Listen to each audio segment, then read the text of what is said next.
అహర్నిశలు కృషి చేసి కష్టపడి కాంగ్రెస్ ను తెలంగాణలో గెలిపించి 15 పార్లమెంట్లు ఢిల్లీకి పంపించే వరకు మేమందరం సమన్వయంతో పని చేస్తూనే ఉంటాం. నిన్న మన వాడొకడు వీడొకడు మోపాడు, వాళ్ళు వీళ్ళు వాళ్ళ చెంచాగాళ్ళు కార్యకర్తల మీద కేసులు పెట్టాలనో కార్యకర్తల మీద దాడులు చేస్తామనో ప్రయత్నం చేస్తారు. మన ఇంటికి వస్తామని చెప్పారు, కానీ మనోళ్ళే వాళ్ళ ఇంటికి పోయారు. చింతపండు అయినాక చెప్తారు మా ఇంటికి వచ్చి తన్నీరని. సంకనాకనిక విలువాలనా రా చూసుకుందామని. అందుకే నేను చెప్పిన, నేను లేను, శాంతి భద్రతలు వస్తానే చూసి శాంతి భద్రతలను సరిదిద్దండి అని చెప్పిన. మా కార్యకర్తలు ఎవరి జోలికి పోరు, కానీ ఎవరన్నా మా జోలికి వచ్చి మా మంచితనాన్ని చేతగాని తనం అనుకుంటే చింతపండు అవుతుందని నేను చెప్పదలుచుకున్నా.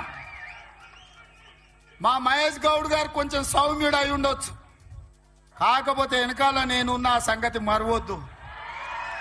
ఎవరన్నా ఏదన్నా అధ్యక్షుడిగా సౌమ్యుడు వచ్చిండు, మా ఆటలు సాగుతాయి, ఊర్లలో మా ఇష్టం వచ్చినట్టు చేయొచ్చు అని ఎవరన్నా అనుకుంటుర్రేమో.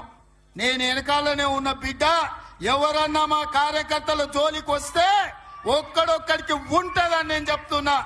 మహేష్ గౌడ్ గారు, నా విజ్ఞప్తి ఒక్కటే, ఒక్క పని నాకు పెండింగ్ ఉండిపోయింది. కార్యకర్తల ఎన్నికలు నేను చేయాల్సిన బాధ్యత ఈ లోపల మీకు వచ్చింది, అది మీ అదృష్టం. రాబోయే 3-4 నెలల్లో బీసీ కమిషన్ చైర్మన్ గా నిరంజన్ గారిని నియమించినాం. బీసీ జనాభా లెక్కలు తీసి వాళ్లకు రావాల్సిన వాటా వాళ్ళకి ఇచ్చి సర్పంచులు, ఎంపీటీసీలు, జడ్పీటీసీలు, మున్సిపల్ కౌన్సిలర్లు, మున్సిపల్ కార్పొరేటర్లు, జిల్లా పరిషత్ చైర్మన్లు, ఎంపీపీలను చేసే బాధ్యత మన ఇద్దరి మీద ఎక్కువగా ఉన్నది. ముఖ్యమంత్రిగా నేను, పిసిసి అధ్యక్షుడిగా మీరు సమన్వయం చేయాలి. ఇప్పటి వరకు జరిగిన ఎన్నికలు, ఎమ్మెల్యేలు, ఎమ్మెల్సీలు, ఎంపీలు ఇవన్నీ నాయకులకు సంబంధించినవి.